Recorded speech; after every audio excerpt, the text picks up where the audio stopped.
Muchas gracias por haberme invitado a participar. Adhiero absolutamente a lo que decían las chicas, sobre todo respecto a la situación actual como una situación que de algún modo nos hace sospechar de nuestra cordura como país.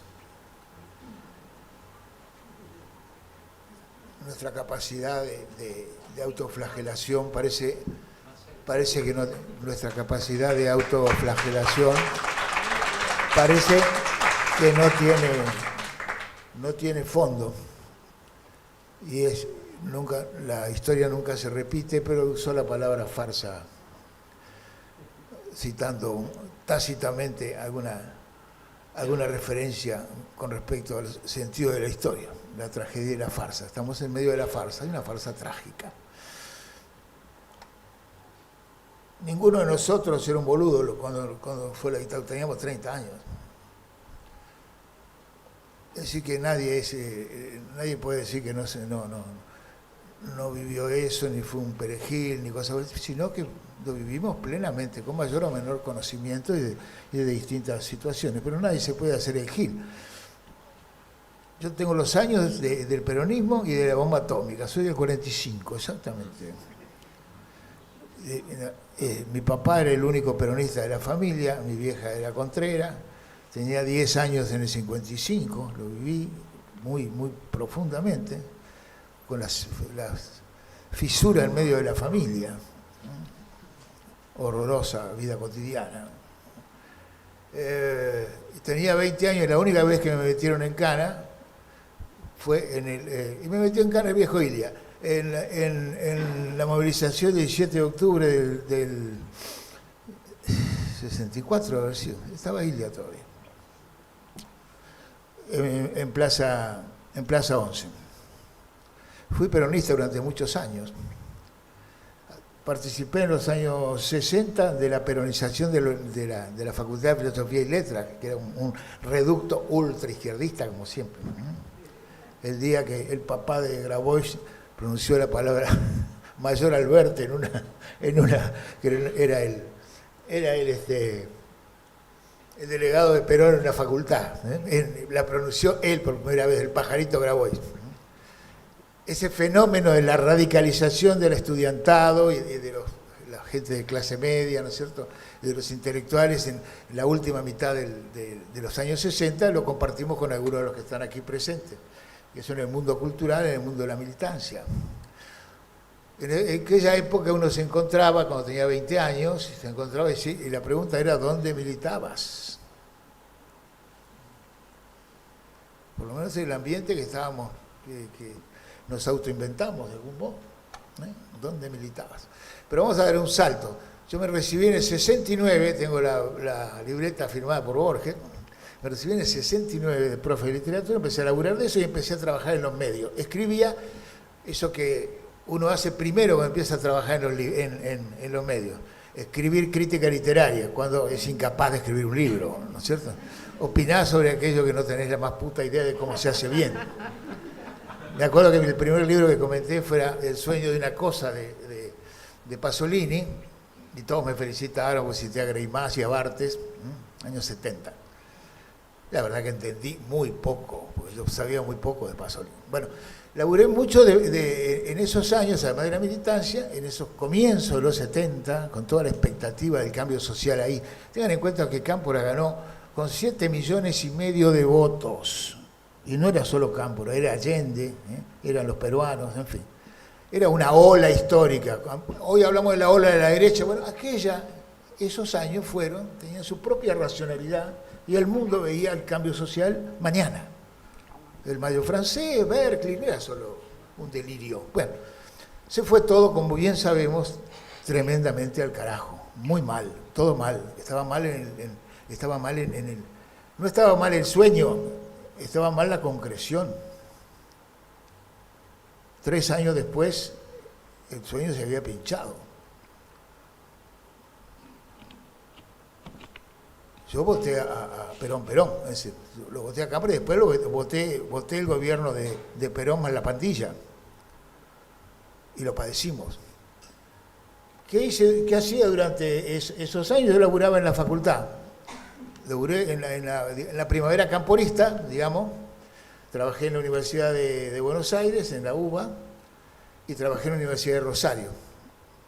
Dábamos literatura argentina en ambos lados. Y fíjense, con 28 años tuve responsabilidad en la Escuela de Letras de Rosario. Eran esos tiempos, ¿eh? En el 75 nos amenazaron de muerte, la AAA, en la segunda mitad del... Ya se había podrido todo cuando murió Perón, ¿no? Me acuerdo que subimos al tren con el pelado Romano, con Eduardo Romano, dábamos clase en Rosario, tomamos el tren y llegó la noticia de que se había muerto el viejo y dijimos, bueno, acá se acabó absolutamente todo. Y así fue.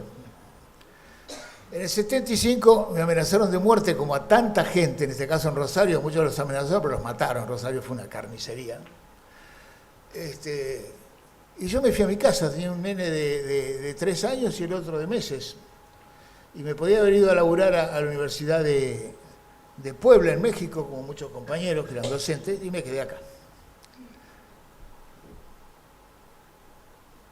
Por suerte, Blanquita Rebori, una amiga periodista, me había dicho, estoy llegando ya a donde quiero llegar, ella va. Blanquita Rebori me consiguió un laburo en la corrección de Clarín en el 75, un laburo ideal. Estamos en una jaula de vidrio ahí que le decían el serpentario, por alguna buena razón, los que estábamos ahí adentro y laburábamos. Y en ese 75... eso fue lo que me salvó, me dio posibilidades de sobrevivir esos años. Yo había escrito bastante crítica literaria en la época del 70, en La Opinión que estaba con Tomás Luis Martínez, Hellman, Gregory después, un poquito después, Luisito vino un poco después. Bueno, nada, entonces en el 75 entré a la corrección de Clarín. Obviamente que no escribí en ningún lado, no se podía escribir, y menos en esos putos diarios oficialistas que estuvieron todos a favor del golpe. Estoy hablando de La Nación, estoy hablando de la prensa, estoy hablando del mismo Clarín que echó 600 personas cuando el golpe. 600 empleados. Entre ellos, no hizo nada por Carlos Pérez, un empleado de ellos desaparecido.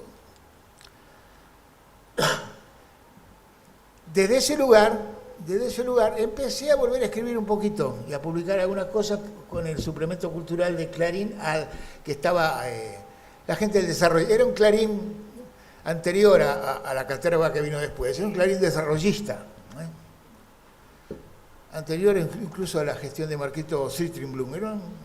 Y en el área de cultura de Clarín, el Clarín de los jueves, Cultura y Nación, lo manejaban intelectuales desarrollistas en general. Buena gente en general.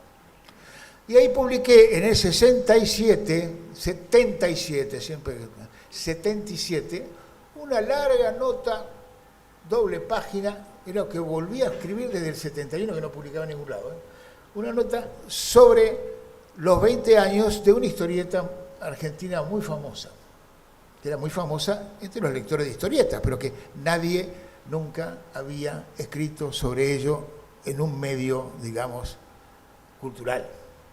Eran los 20 años del Eternauta. Entonces yo escribía porque me interesaba eso, en las cátedras de literatura lo que enseñábamos era todas las literaturas marginales, la importancia con Romano, con Rivera, con Ford, hablábamos de eso y escribíamos sobre eso, la importancia que tenía todas las formas de la cultura popular, no registrada en la foto. En esa época la historieta era absolutamente marginal. Nadie hablaba de eso, pero circulaba y se leía.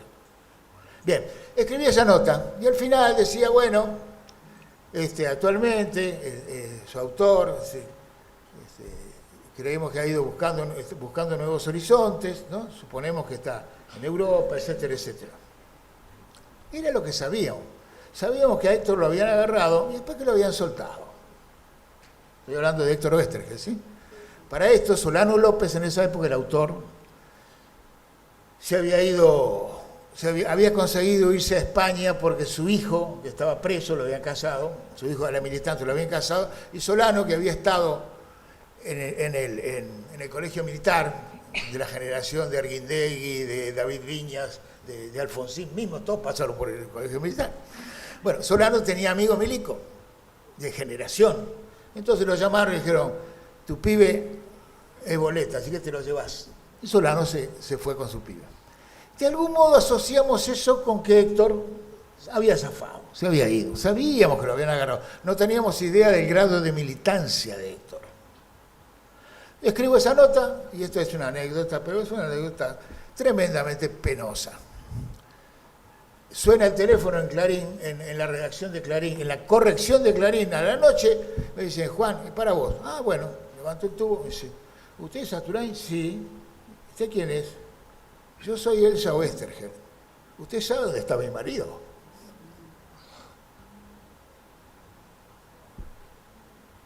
No, la verdad que no sé. ¿Y entonces por qué escribió lo que escribió? Y es cuando te sentís el último pelotudo, y un gusano además. Y ahí hablé con Elsa y Elsa me invitó a la casa. Bueno, ahí me tiró encima toda la historia. Todavía en ese momento tenía la ilusión de encontrar, de recuperar alguna de las hijas. Y tenía al nene, a Martín, el mismo que ahora ha conseguido llevar el Eternauta al mundo, ¿no? Bueno, nada. Así fue. No es que uno no supiera, pero bueno, ¿viste? Sí, claro, pasa, pero... Y esas cosas son definitorias. En ese momento, a partir del 79, más, para hablar solamente del periodo de la dictadura, yo no había publicado ningún libro todavía. Había terminado Manual de Perdedores, la primera versión, que le escribí junto con el Gordo Soriano, porque el Gordo Soriano trabajaba en la opinión y yo colaboraba en la opinión, y él me mostraba Triste, Solitario y Final, y yo le mostraba Manual de Perdedores. Lo terminó en el 74, el Gordo lo publicó y es una maravilla. Yo también lo terminé, pero por suerte no lo publiqué porque era horrible, era muy mala. Mejoró la segunda versión. En esos años, durante la dictadura, del 75 al 79, laburé en esa corrección de Clarín que me sirvió para tener tiempo para laburar. Y escribí la segunda parte del manual, que no publiqué, todavía no había publicado un puto libro. En ese momento empezamos a buscar medios en los cuales escribir. Obviamente que en ninguno de los diarios. Obviamente que en ninguno de los diarios. Había, sí, algunos medios alternativos, y uno se llamó Medios y Comunicación. Era una revista hermosa, hecha por Raúl Barreiros, y unos muchachos jóvenes, Daniel Pérez. Ahí lo conocí a José Pablo Feynman, ahí lo conocí a Luis Gregorich, ahí lo conocí a Nacho Fareta, y ahí era un lugar donde podíamos escribir. Y ahí publiqué en el año 81 la carta al sargento Kirk, un texto en que pudimos, fue el primer poema que publiqué. Todos los otros que escribí durante la dictadura están en el versero, pero jamás se publicaron en esa época.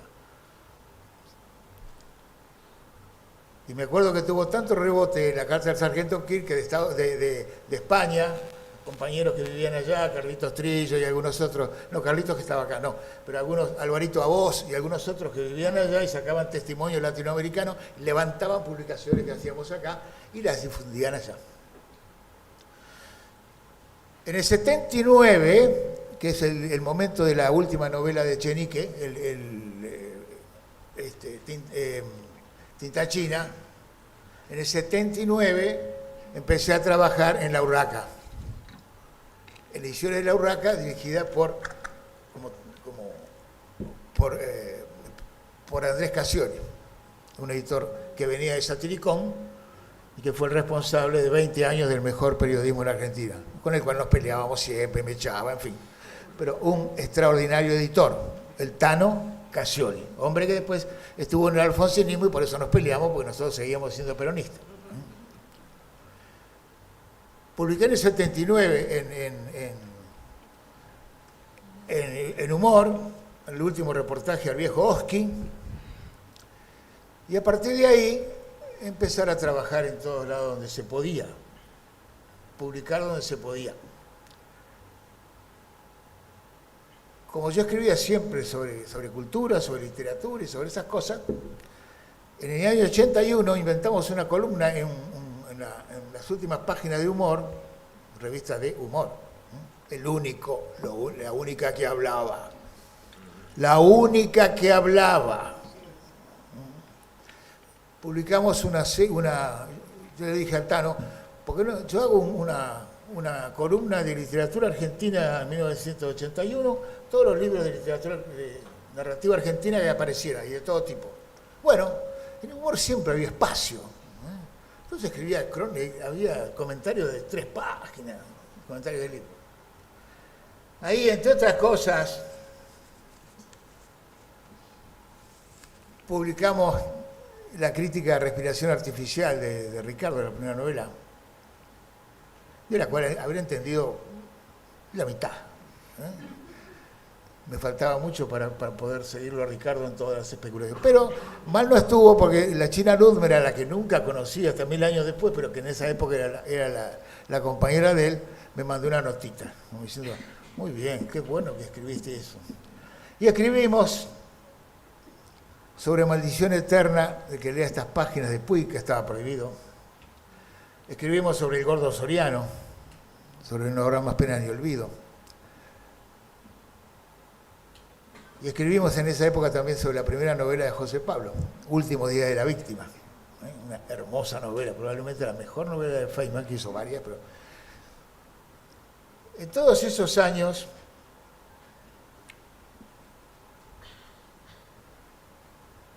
fue una lucha por encontrar los espacios. A partir del 81 hasta el 83 fue, por ejemplo, en la revista Superhumor se publicaron cosas extraordinarias, muy divertidas de historia. Por ejemplo, el Negro Tabaré y Guillermo Sacomano, Mastrillo, hicieron una historieta que se llamaba Bosquivia, que después la siguió Raúl Fortín. Era la dictadura en animalitos. El rinoceronte. Publicamos algún cuento del Gordo Soriano cuando estaba prohibido y él vivía en Bruselas. Le publicamos su reportaje a Simenón. En fin, buscarle lugares a los compañeros que estaban afuera y que escribían afuera.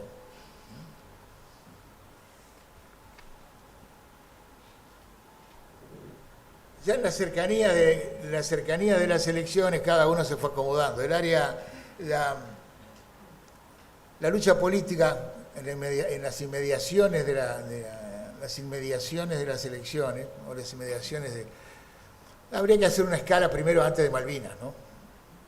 Yo me había peleado con el Tano por la huelga de Ubaldini en el año 81, que dijo, vos querés hacer una comisión interna, o querés cagar la editorial, en fin. Me fui, heroicamente me fui a laburar a Villique. Tenía un amigo que me llevó. Así que viví, y ustedes sabrán lo que era Editorial Abril, perdón, Editorial Atlántida, que era el vocero directo de la dictadura, la revista Somos, la revista Gente y otras basuras. Ahí laburaba en Villique. Ya estamos ganando, decían en Somos. De ahí nos fuimos al otro extremo. Fui a laburar en el 82, todo apretadito, a un engendro que se llamó el Diario Sur. No, el diario La Voz, que mucho más engendro que Sur. Sí. El diario La Voz, que era un raro contubernio después lo supimos, guita de los montoneros, probablemente del secuestro de Jorge Born, más la cobertura ideológica del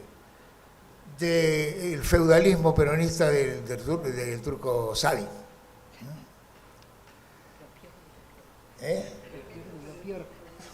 Bueno, no, estaba bien, era oposición. La flauta que era oposición. No duramos mucho, pero era oposición.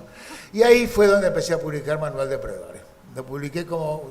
Yo era encargado de la boludez de la última página, entonces aproveché para empezar a publicar mi folletín.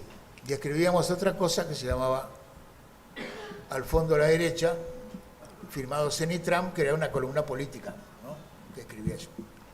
Laburamos ahí y después nos fuimos a hacer, de ahí, como nos peleamos con ese sector del peronismo ultra, el que no era peronismo, digamos, los montoneros ultra, nos fuimos a fundar Feriado Nacional. Son todos espacios de resistencia y de pelea. En Feriado Nacional publicamos aquel hermoso póster que hizo Félix Saborido, ¿Dónde está Westergel? Con todos sus personajes. Y eso fue en el año 82, 83. Quiero decir con esto, y corriéndome de protagonismo, solo para mostrar en qué lugares, por qué lugares pasaba uno. ¿Por qué lugares pasó uno para laburar? Por lugares marginales, por lugares que tenían que ver no con los espacios culturales habituales, sino con los espacios de lectura más, ¿cómo podríamos decir?, menos calificados. Por ejemplo, nadie registró que en la revista Scorpio se estaba publicando, en la época en que Héctor ya estaba probablemente muerto, en el 79 se publicaba El Eternauta 2, que es el texto más tremendamente poderoso y desesperado de la, ¿cómo podríamos decir?, la apología absoluta de la militancia revolucionaria llevada hasta el último extremo. Fue en esos lugares marginales donde se construyó la mayoría del discurso verdaderamente opositor. En los reportajes de Mona Moncalvillo se le dio voz, en la revista Humor, se le dio voz a todos aquellos que no aparecían nunca en ningún lado. Perdóname, te voy a decir una sola cosa. Sí, siempre la disidencia se hace en lugares marginales. Nuestra cultura empieza en lugares marginales. Me meto nada más que en eso, pero digo, es eso, las revistas culturales, eso es lo que hay que crear, es decir, medios marginales. Bueno, entonces, y con esto termino. Fue una época de polémica, de discutir. Hablé demasiado. Mientras tanto escribía y no publicaba. ¿Qué escribía en esa época? Empecé a escribir Perramos con el viejo Brecha en el año 82, 81, 82. Lo conocí al viejo en el 81 y empezamos a escribir Perramos en el 82, que salió primero en Europa, porque acá no se podía publicar, y después salió en Fierro a partir del 84. Y escribí Manual de Perdedores dentro de lo que podía.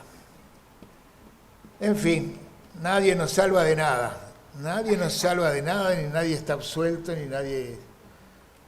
Pero, sobre todo porque hubo que lidiar también con cierta sensación de culpabilidad. Che, ustedes se quedaron. Vos te quedaste en la dictadura, ¿no? Vos no te exiliaste, vos no fuiste perseguido. Entonces, vos algo no hiciste bien, ¿no? Hubo que escuchar esas cosas, ¿eh? En fin, hay que estar. Es muy difícil reconstruir el espíritu de una época. Dentro de 20 años le van a decir, che, ustedes no hicieron nada cuando estaba ese tremendo hijo de puta. Se la comieron. Te están destruyendo el país, robando, y nadie hace nada. Así que ustedes, viejo, ¿y ustedes qué hacen? ¿Qué hicieron? ¿Hicieron algo? Bueno, vayamos preparando respuestas. Bueno, muchas gracias.